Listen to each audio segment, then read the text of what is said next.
Now then, we're going to do today, it's going to feel in some ways very similar to last time.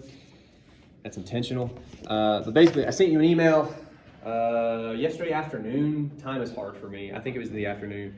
I sent you 2 emails. There's a backup link, which I always do. Try that one second if the first one doesn't work. But of course, go ahead and try that first one. It's a shared document. It's a body paragraph from one of your classmates. I'll give you a second to pull that up. This one.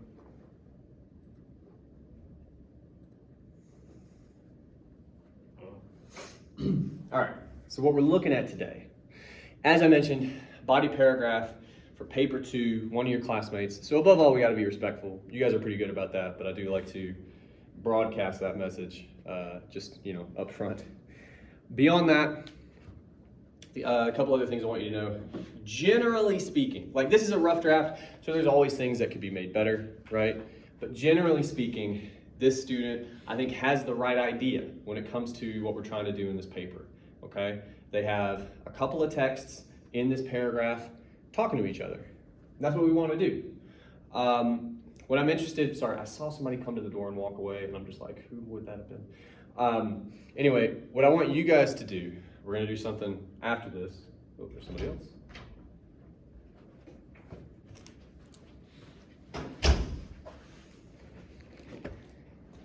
I sent you an email yesterday afternoon, Aaron. Damn it. Sent you an email yesterday afternoon. You want to pull that up? All right. Anyway, what I want you guys to do with this body paragraph we're looking at, basically, I'll move my stuff away.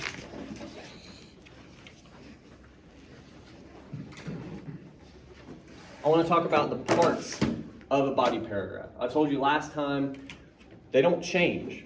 Things are going to be a little bit different, as we will see, but the 3 parts of a body paragraph remain the same.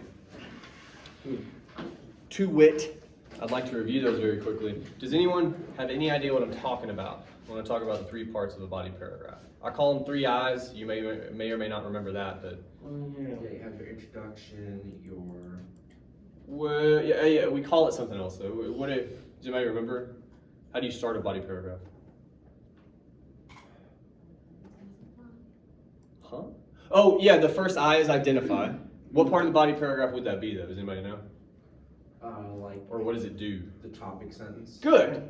Every body paragraph starts with a topic sentence. What is that topic sentence meant to accomplish? What's its role in the paragraph? It's designed to lay out what the entire paragraph is going to be about. It's going to somehow, to the best of your ability, sum up that body paragraph. Yeah, in the first sentence. Good. What are the other 2 parts? There's 2 more parts. How do you build a body paragraph? You guys are it was like scared. Identify. Third one's investigate. It's identify, illustrate, interpret. But again, if those help you, great. If they don't, that's fine too. How do you build a body paragraph? What pieces do you need? Topic sentence is good. Evidence. You need evidence, for the love of God. I was like, give me that one, please. And you need your backing information for said evidence. You need context for the evidence. Yeah, that's part of the evidence though. Real quick, when we talk about evidence, what are we talking about? Like to prove a point from the whole paper, right? Yeah, but all I'm saying is like, what does that evidence look like? Citations, analysis of the work. We're gonna get to analysis, but what evidence are you pulling? Huh? Vonnegut would be one of your sources. Jervis. That's one of your sources. Holy hell, what does your evidence look like? What is it? Comes from your text, seems, is what you guys are saying. What you mean, like your quotation? Be quotations or paraphrase. Oh. Usually quotations, but sometimes paraphrase. The point is, you need to pull specific evidence, okay? Don't talk to me about a whole chapter. Don't talk to me about a whole article. That's bananas. Be specific, right? What idea are we interested in here? Something like that. So you have your topic sentence, you have your evidence, and then you have your analysis of that evidence. We're going to prove some kind of an idea. We're going to talk about it. The difference in this paper, because again, we have all those 3 parts in this paper, right? The difference is you have multiple texts, not just in the paper, but in each body paragraph. So you're probably going to have a couple pieces of evidence, which means you're going to have a couple instances of analysis, and part of that analysis is going to be moving from one piece of evidence to another, right? That's the only difference. Everything else is built the same. It's going to feel, hopefully, pretty similar. So what I want to try to do in the paragraph we're looking at for today, do you see the parts? And I've already hopefully indicated this to you. Some of those, there's going to be multiple, like pieces of evidence, multiple pieces of analysis, things like this. Take a couple minutes, read over this paragraph. Where do you see those parts? Maybe jot down some notes so you know where they're at. We're going to talk about it. Go for it. All right. As we're finishing that up, if some of you are wrapping that up, right from the jump, do we have a topic sentence? No. No, I believe we do because the topic sentences throughout the course of the text, a dichotomy between the true definition of manhood develops and reveals a new perspective of how masculinity should be determined, and the whole paragraph is about that dichotomy. Good. Real quick, for those keeping score at home, what on earth is a dichotomy? Not everybody knows what that word means. Does anybody know what that word means? It basically compare and contrast. Yeah, there's two sides to an idea in this case. Now, there's something to be said about the phrasing here. If you struggle with that at all, or if you struggle with some of the writing in the paragraph, we are going to talk about that at the end. But generally, all they're saying is there's sort of this notion of how masculinity is depicted, I suppose, as opposed to maybe what it really is. Something like that. And yeah, I do think, generally, that's what they're talking about in the paragraph. So, yeah, topic sentence. Great. Oh, also, I'm going to go ahead and let you know, this was a PDF, so I'm going to struggle the whole time with weird spacing. I'll fix it as we go. You just enjoy that. But anyway, all right. So my next question is, after the topic sentence, hopefully, we have some kind of evidence. Are you guys seeing that anywhere? A piece of evidence.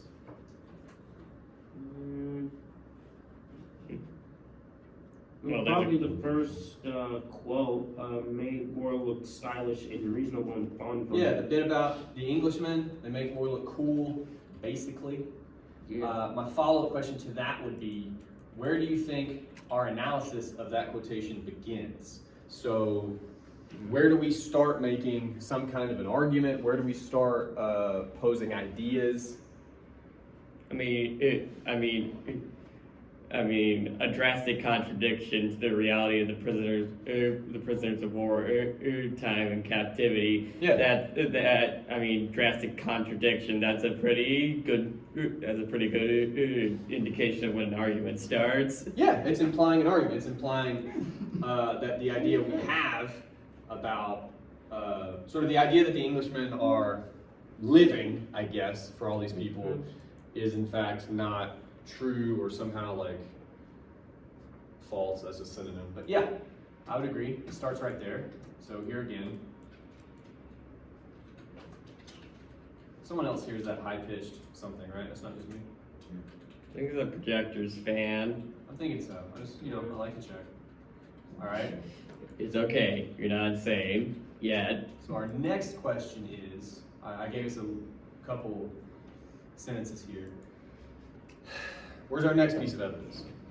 I do have a reason for doing this, but we got to go through this first. Where's our next piece of evidence, you think?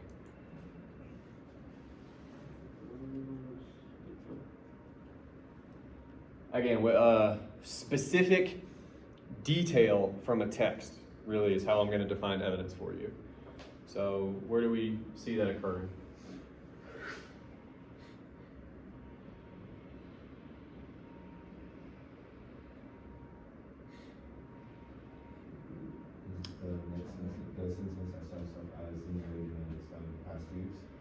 Good. Why do you say that? Because it's in reference to the character is talking about this way. Well, it's specific detail from the text, but also, it's summary, right? It's paraphrasing in this case. It's not a quotation. So some of you may have missed it when I asked for evidence, right? But if you're ever telling me a character does something or telling me something is coming from the book like directly, that's either quotation or paraphrase, you're providing me evidence, right? Yes. So right, what, here? And I'm gonna have to fix this spacing because it'll eat at me, so give me a second. All right, so our next piece of evidence, this thing about the narrator, saying that these Englishmen have basically played a bunch of games, they've been very comfortable. To put that into, well, we'll talk about this next part first, I guess. So again, the question would be, this is our evidence. Where do we, oh, it's out there. Anyway, where do we begin our analysis of this games business, do you think? Where do we start making arguments about it?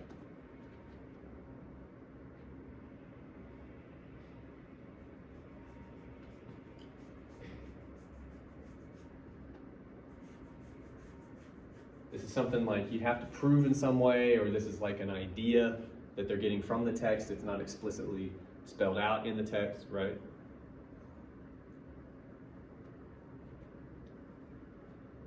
This was a recruitment tool used to convince young men in World War II that if they joined the military, they too would transform into men like. That's an argument, but I do think we start earlier than that. What did you say there in the back, Jason? I gotta find that now. Hold on. As well. Oh, right here, right here. Yeah. The experience required that I was to maintain a masculine persona, but I agree too that that's an argument. But I would say it's even earlier than that. Would it be an abundance of free time reflects the lack of valor displayed on the Yeah. battlefield? That's an argument. That may be one that most of you agree. Because look, to put it into modern context, what they're basically saying is, these guys hang out all day and play Call of Duty, right? And he follows that with that display. You know, that's not like really fighting in war, which is true. So it may even be kind of banal, but it's still an argument. He's still beginning analysis there. Okay, and I want to note that Julio's here real quick.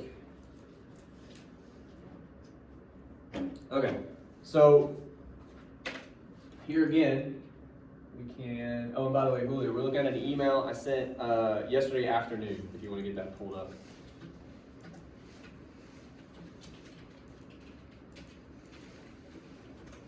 Okay. And so here again, we're probably going to go for at least a couple sentences, you hope. But to help us figure that out, where is our next piece of evidence? I feel like we have at least one more, right? Yeah. And that was pretty easy to find, because, huh? Yeah, we got quotation, we got a citation. This is a different text. Thankfully, we're not just talking about Vonnegut the whole time. Yeah, this cashing in on the patriotic fervor the movie created. You do want a page number there, but anyway,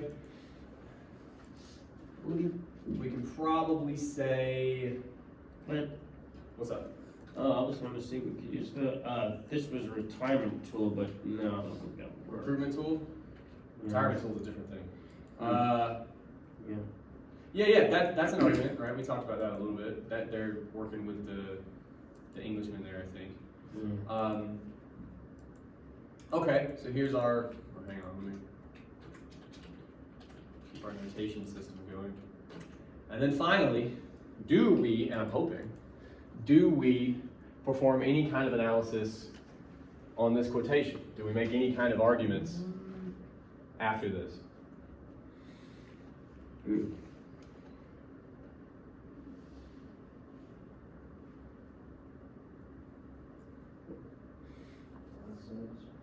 Last sentence. This foundation, the knowledge they have of manhood is skewed. Like, yeah, I'd say that's an argument.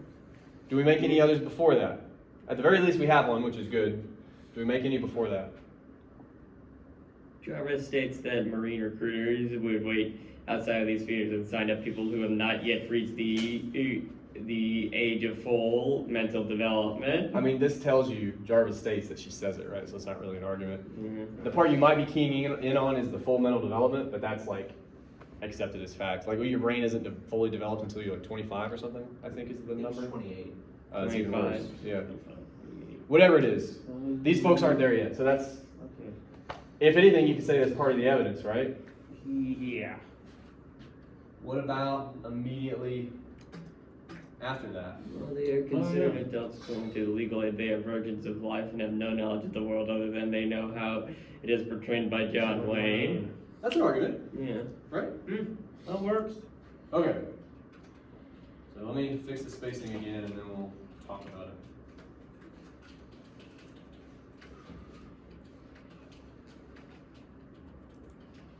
Okay. So what we have in front of us, if you scroll back through it, this is reverse outlining. We did this once before with the first paper. I like to do it usually later in the process, to be totally honest with you, but for our purposes, I think it's fine to do now. Why would you ever do this? Well, there's a couple possible reasons. It's actually something I just discovered in my travels as a student, but if you're ever in a place you feel like you're kind of flailing in a paper, you're like, wait, what was I talking about in the paragraph before, or what am I trying to get to in the next paragraph? Reverse outlining could help you a ton. It helps you see, first of all your parts kind of broken up like an outline, right? And it can show you, for instance, say you have a topic sentence and evidence, but your analysis is pretty skimpy. Well, that would indicate I need to sort that out. Conversely, if you have evidence and a ton of analysis, but then evidence and no, and it helps you see holes in your paragraph game, basically. So it's helpful in that way. But it can also just, to me, because you saw the paragraph when we came in, big block of text. That's a lot to ask your brain to hang on to at any one time, right? This way, you sort of compartmentalize the different pieces and you can more easily identify them and you can more easily work with them. So I do think it's a very helpful exercise. If at any point you find yourself, as I said, kind of flailing with just all the information I'm asking you to juggle, you give this a shot. Also though, for our purposes in class, I wanted to highlight a couple things for you. Again, we're going to talk about the pros here in a minute. This draft needs some love in that regard. But looking at what we have, I told you, generally speaking, they have the right idea. They do, okay? We start with a specific piece of evidence here.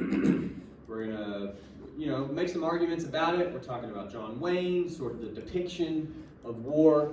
That conversation we've already had in class, right? But they're doing it here, that's fine. Where do they go from there? They go back to Vonnegut, which, you don't want to do a ton because you want to bring in other texts, right, to speak to each other.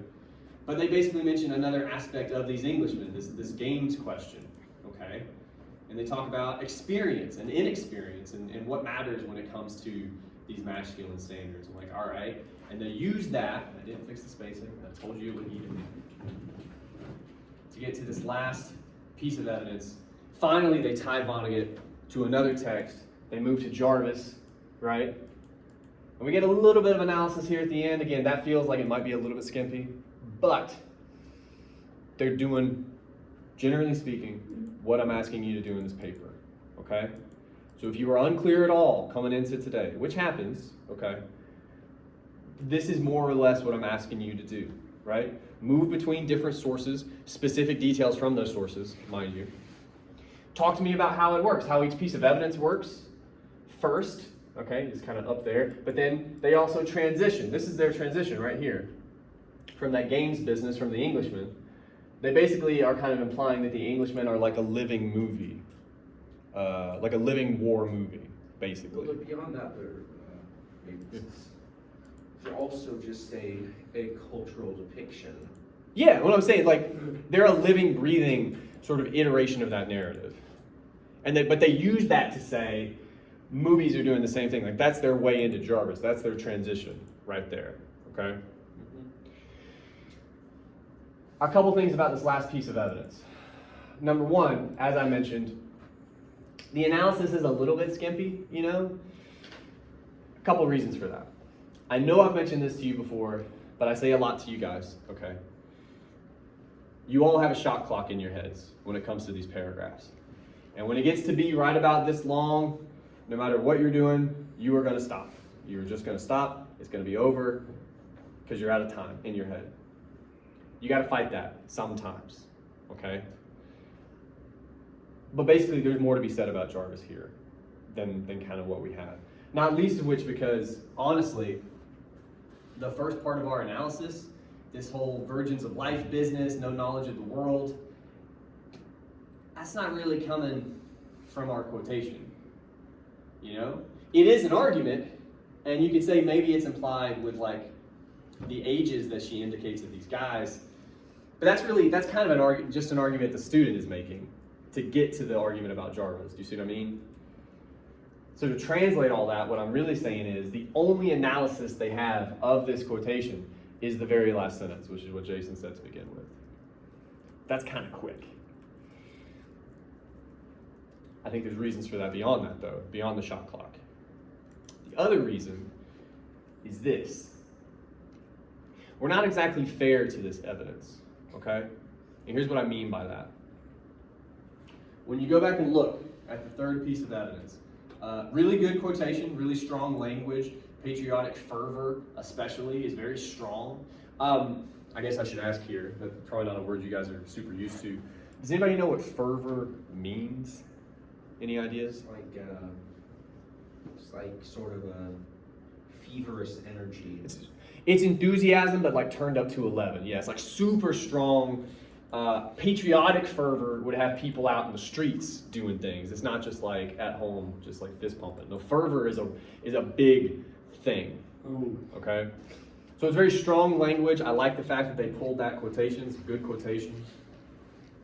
But after that, they say, we're talking about movies. We get the quotation. After that, they say, Jarvis states recruiters would wait outside of these theaters, sign people up, blah, blah, blah. That's mostly true. But it's not 100% faithful to the source material. And I'm kind of asking you to use your memory here, but I feel like this is a memorable part of Jarvis. When she's talking about this patriotic fervor, she's talking about the recruiters. Do you remember any other details from that paragraph? How does she even bring that up? Like, how does she even know this story? Does anybody remember? It's her dad talking about when he was not fully mentally developed, right? He was, does anybody remember anything else about it? There's a couple other key pieces of information. Like, for instance, and I'm kind of tipping my hand here, but were recruiters outside of every theater? That's how this reads. No, No. there were some. Outside all the war movie theaters. Sands of Iwo Jima, specifically. To be completely faithful to the source text, which is what we're aiming for, right? By the way, I'm not saying they're intentionally doing this. I don't think they are. I think they're unintentionally not being entirely faithful to the text because it sounds like Marine recruiters were just outside of every theater. That's not accurate. You want to be as accurate as you can. This comes down to context, right? Isn't the context interesting that it isn't Army recruiters, it's Marine recruiters? It is. What Iwo Jima famously is like a Marine battle, so part of the anecdote there, part of the implication is they really thought about what movies they went to in this particular, like it wasn't the Army, it wasn't the Air Force, it was Marines, because all those folks were at Iwo Jima, but famously it's considered like, because a lot of Marines died there, it's like but anyway, so what am I really asking of you? Two things. And by the way, I'm going to do some quick surgery right in front of you, but I am going to explain why we're doing it. I think part of the reason we don't have great context, think about our quotation, right? As I said, good quotation. The sentence that it's in. The first half of our sentence is actually our transition from the previous analysis, right? Movies also glorify war, creating a false description, right? That's an argument. That's a transition from the Englishman to Jarvis. What that means then is everything up into this comma is getting to our quotation. It's not actually setting the quotation up. So we have no context, really. But we could pretty easily solve that. To take the pressure off of this sentence, and we don't get to talk about writing enough, but I'm going to do it here very quickly. What I would suggest, if you find yourself in a spot like this, number one, I do not want you to lose that transition. That's a good transition. Keep it, okay? Just make it its own sentence. That's fine. Great. And now you have all kinds of space. You're gonna change up the next sentence. You're gonna actually give me context for the quotation, right? Then there's different ways to do that. I'm not gonna force you to do it in this space, but what were some of the key pieces of information you guys gave them to me? How does Jarvis bring this up? What did you say, Jason? Her dad, it's a story about her dad, and what movie was it? Good. So let's just do that. How would we do that? Jarvis, what? This language is gonna mess me up. Get rid of that.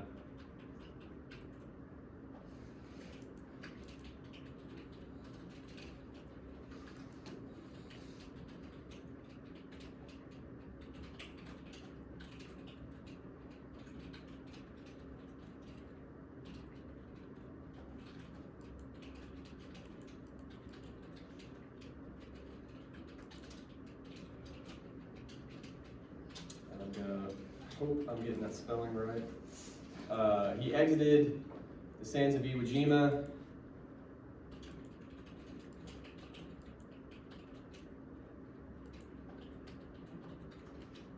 I guess we want to say that they're Marine recruiters, right?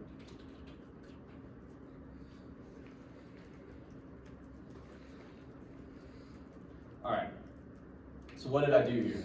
Number one, you notice the sentence is longer because I built in context. It's an anecdote from her dad. It's a good one. He exited a single movie, okay? Not to say it didn't happen at other ones, but this is what the text tells us, right? We're not misrepresenting Jarvis here. And look, if it ever only happened one time, it's still really sketch, right? To be doing this outside of a John Wick, like it's, I think I said in the video I made, I don't know that that should be legal. Like that, Literal bait. it's kind of messed up. And that's all she says, so that's all we say when we're providing that context. We still kept the quotation, okay? And what that would mean too, here in the next sentence, we probably lose some stuff because we ended up providing it in our context, right? Really, we could lose everything up until people who've not yet, right? We gotta fix that somehow, but everything else could go.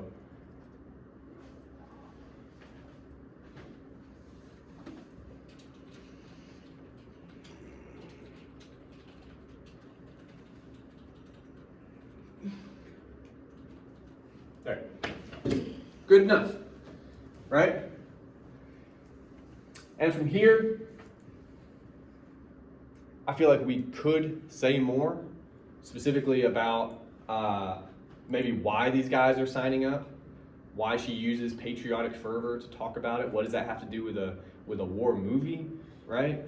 Any of that stuff we can do in RNet. And it doesn't have to be long. I'm talking like, 2, 3 more sentences. I'm not saying go nuts, but we're missing opportunities here with, I think what we all would admit, is a pretty wild anecdote. Questions at this stage about this or the paper? I have a couple more things to say, but I want to, yeah. What about, let's say you are, does your evidence always have to be before your analysis? Or can it be a little analysis, then your evidence, and then even more analysis? Well, we kind of do that here in a couple spots. Yeah, I mean, there's no hard and fast rule. Generally speaking, I would say 90% of your analysis, something like that, is going to come after the evidence. For the same reason, like you do that in a court of law, like you gotta show the thing before you talk about it. But even in this, I can probably find it for you. There's 1 or 2 spots when they're setting up quotations where they imply an Or argument. say like you have Yeah. one piece of evidence, and then you have the analysis, and then that analysis ties into another piece of evidence. Well, we're saying 2 things at once. All right, so the first thing first. To your original question, like we do it in spots. So in this first piece of evidence, that's our quotation, but as part of their context, they're hardcore, like pushing us to a particular argument before we actually get to the, so you can do it. But again, I would say it would have to be kind of quick because the risk you run if you provide a bunch of argument before we get to the evidence number one, your reader's not going to be able to follow you very well. The evidence actually grounds the discussion. But number two, sometimes you're going to trick yourself and not provide the proper context. So again, ballparking, I would say 90% of analysis, something like that, after the evidence. Your second question, I think if I followed it correctly, is in this paper in particular, what you're describing, yeah, that's what we're doing, right? So half the battle, pardon the pun, I guess, is you want to work with each piece of evidence. You want to do that. But part of what you're doing here, the second half perhaps of your analysis, is moving to the next piece of evidence. So again, that's what I mean when I say you're kind of juggling. You're working with the Englishmen, they make it look stylish and fun. We do that here. We spend a lot of time, probably could be more, but we talked about it here. And then toward the second half of our analysis, you kind of see where they're moving toward this games question, what it means in terms of masculinity, with this whole like idealized image of them, like they're clearly trying to move us to that next piece of evidence, if that makes sense. So you're doing both. I think I answered your question. Yeah. Okay. Other questions? Okay. Very briefly, we did this just a second ago, but I want to give you a quick talk about writing. We don't get to do enough of it. We spend most of our time talking about ideas because, to be totally honest with you, most of you passed 1101 because you can put a complete sentence together. That's like the damn bar we have in 1101. And you cleared it, so good job. But we spend time talking about harder stuff. Just for a minute though, I want to talk to you about formal writing. Okay. Especially when we look at this topic sentence. I think this topic sentence is a great example. Throughout the course of the text, a dichotomy between the definition of manhood develops and reveals a new perception of how masculinity should be determined. I'm willing to bet most of you, when you read that sentence, just went, and just, right, you skated on past it. Maybe you understood parts of it, but for the most part, you just kind of shrugged and let that be in your past, and you would never think about it again. The reason for that is this. I would describe this prose as very chewy. Like if you bit into a cookie and you're like, oh, there's way more peanut butter in that than I realized. Like but it asks you to do that when you're reading it. We don't like to do that. You're gonna make me slow down? No, right? And we just tend to not. I'm not saying you can't ever write like that. Usually a reader won't appreciate it though, okay? And the reason I think this is happening, because all of you to varying degrees will do stuff like this, is because you're trying to sound formal. At whatever point it was beaten into your head that you need to write formally, that's true. The problem is you have no definition for what that means. All you know is you need to sound fancy, right? That's all you know. Like if you could write in a top hat with some tails, you would do it. Like that's what you envision, I think, sometimes when we talk about writing formally. That's not what we mean. If I had to make it very basic, all I'm asking of you, formal writing. Don't talk to me quite like you talk to your buddies, you know? Don't curse in your paper. You'd be surprised, by the way. You try to avoid slang. That's kind of it, right? Use strong verbs. I mean, you could get more specific, but basically what I care about is you having good ideas and me being able to follow them. If you can do that, honestly, I'll forgive some slang. I really will. That's of secondary importance. What matters is your ideas. And when you write like this and you make it, for me, I read a lot. You make it kind of hard to follow you. Now you're making me do work. I'm tired, man. I got 2 kids. They're crazy. I'm just tired. Make it easier on your reader. We're going to do that real quick. So to begin with, number 1, I don't really care about throughout the course of the text. Again, I'm not saying you can't ever do that, but I know you're talking about texts. I know we're going to go throughout them. I don't need it. So we lose it. What are we left with? We're talking about a dichotomy, which we mentioned before. All that's really saying is You have an idea over here, and you have an idea over here that disagrees with it. That's it. That's all we're saying. So really, we could probably just talk about those two ideas and leave dichotomy out as well. Probably. By the way, if you can use a word like dichotomy and make it work, go for it. But you don't have to feel pressured to do so. All that said, again, what are we trying to get at in this topic sentence? And if it helps, if you want to, real quick, scan our other pieces of evidence, maybe some of our analysis if you like. What's the general idea in this paragraph? Because I mean, that's what we're trying to do, right? That war stories and war media make war out to be something that it isn't. Sure. All right, so let's start there. Again, we're going to make it super basic to begin with. The narrative will say,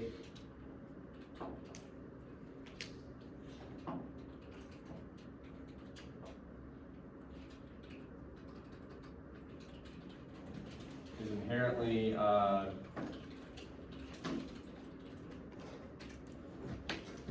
sure. I don't know why it's underlining that, but sure. This is a good start. My follow-up question would be, is there anything else going on in this paragraph? Because this is absolutely happening, right? The sort of story, the narrative around war that we have is somehow different from the reality, and we could get more specific about that, but yeah. That the narrative around war has been used on young men's minds to influence them. Okay. Yeah. Specifically young men, right? In the context of this paragraph. Let's just shoehorn that in. I almost missed my chair right now, by the way. That would have been hilarious for all of you. The narrative around wartime masculinity is inherently different from the reality. Oh, and also, if that might be a little too fancy for some of you, you would just say the narrative around war and masculinity. Like it's nothing you couldn't do, is my point. Last thing we got to do, we got to figure out what this difference is. We can define that a little bit better. What's different about how wartime masculinity maybe is depicted as opposed to whatever the reality is? Because again, I think we talked about it in this paragraph. But even if you don't remember all that, this is a conversation we've had multiple times. What's different about movies versus the reality? How would you try to define that?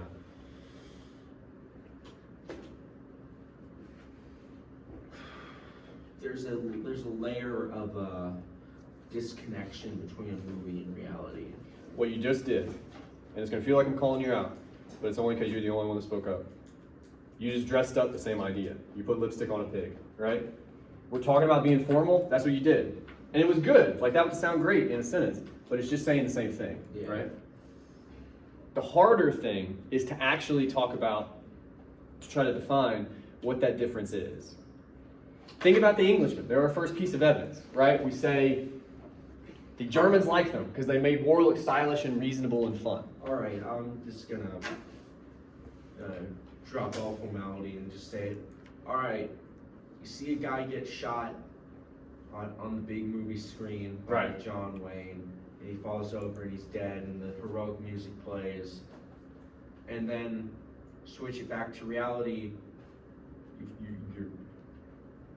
You're on a battlefield. You're basically deaf from all the artillery, bullets flying by you, and you've just shanked a German man in the spleen, and he's staring at you. Yeah. All right, so it's not what? We're highlighting, it's, do I know? Sorry. It's not personal. Well, the reality is personal, right? Mhm. And even that, I mean, that could get, Stinks of it too. that's hard to maybe describe in a single sentence. What might be easier for us, what are war movies that maybe war reality isn't? There's a good word for it. We all go to see war movies. Again, you call them Avengers movies now. Those are war movies in the 40s and 50s. Why do we go see those movies? Because they're entertaining. Good. Yeah. Not. War's not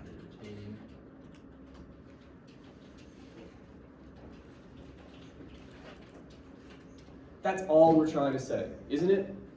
And look, again, you could all, in varying iterations, say this. This is language you have, right? But that's our idea. And how much easier is it to understand that as opposed to that? Because we get bogged down in language, we're trying to, make it sound like we're smart. Don't do that. If at any point in your feedback, and I know because I've said this a lot to many of you, don't try so hard. Don't try so hard to sound smart. Take your foot off the gas. This is what I'm talking about. Just talk to me.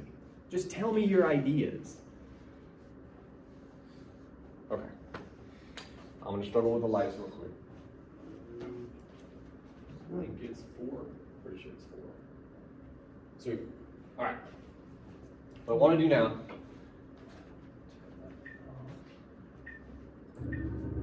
For the next little bit, I'll let you out a little bit early, but until then, I would like you to get some kind of work done, right? I have one more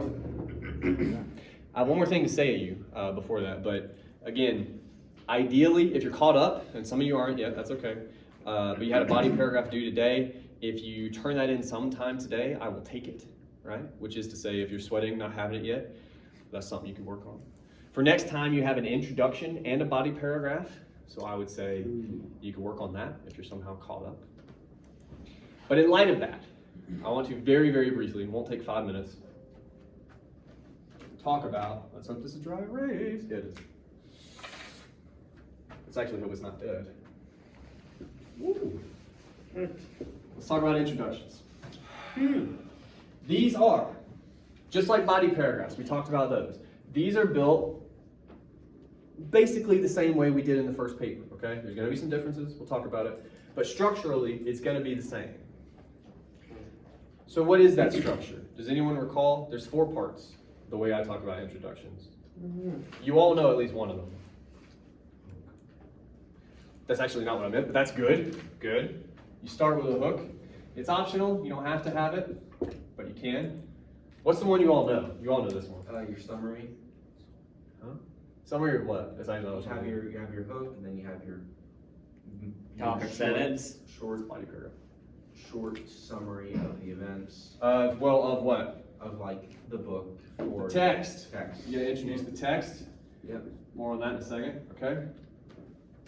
What's the one you all know? Emma, what's the one you all know? Thesis. Thank you. Yeah, and your roadmap in between those two. Good. Your roadmap comes before that. Now, what are these gonna look like in this paper? Your hook is the same as it always is. Needs to somehow tie into what you're talking about. Needs to be interesting. Note on that. Sometimes the bar you guys have for interesting is like way too high. This is a paper. It just needs to be something that makes you go, oh, like that's enough. You don't have to have explosions somehow in your sentence, right? It's fine. But again, that's optional. The rest of these are not. Introduction to the text. Right now, most of you probably are assuming we mean this. We do not, okay? And I know that's weird, I'm gonna explain it. In the kind of paper you are writing, I know I've said this a lot, this is a conversation, right? This is one of your sources. You have 3 other ones. Are you probably gonna talk about this guy a lot? Yeah, it's a whole book. He says a lot of things. He'll come up a lot. But Jarvis is just as important. Your other 2 sources are just as important. The text, in this case, is whatever conversation is going on between these sources, okay? So, for instance, and we only have one body paragraph from this person, so we can't know for sure right now, but I would wager a big part of the conversation this student is gonna have in their paper is to do with depictions of war and masculinity as opposed to the reality. Maybe their next body paragraph, they'll get more into like how that stuff influences people, you know what I'm saying? But like that's a big part of their conversation. So when they introduce their text, they're gonna start with those ideas. You see what I'm saying? The best part is too, that's gonna lead really well to their roadmap. Roadmap works exactly like it worked in your other paper, okay? You wanna lead to the thesis, obviously, but the best way to do that is to actually walk me through how some of these ideas are working in the body of your paper. So again, their roadmap, at least for now, because we only have one paragraph, is gonna deal with wartime masculinity, how it differs from the reality of wartime masculinity. It's not fun, basically, right? Maybe that's where they start. They talk to me about Vonnegut, they talk to me a little bit about Jarvis, they start connecting those ideas, and you just move through the body of your paper. That's how that works. And after you do all of that, and that'll be a task. That's not something you just knock out in 10 minutes. That'll take you a little bit, okay? Then you can think about your thesis, right? Some thoughts on that. Number one, I do give you an example thesis for this prompt. I don't love doing that because a lot of times you guys legit copy and paste that guy into your paper. Not my favorite thing. But the reason for that is this. The example thesis in the prompt is something like, while ideas X and Y, while the authors agree on ideas X and Y, idea Z provides room for debate. Something like that is what it says. What you should do, you can start with that example thesis, but what you should do is actually explain to me, like if there's some kind of broad agreement, okay, why or how does it work, okay? And on the flip side, if there is some kind of disagreement or they think about things in a slightly different way, whatever that is, well, what does that look like, right? That's going to be your thesis in this paper.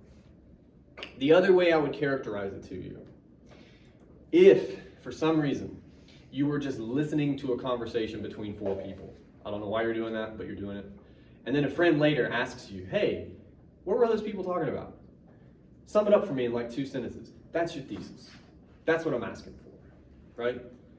Oh, they really spent a lot of time agreeing on, blah, blah, blah, blah, blah. But then Derek came in with whatever he's about and, saying like, that's your thesis in this case.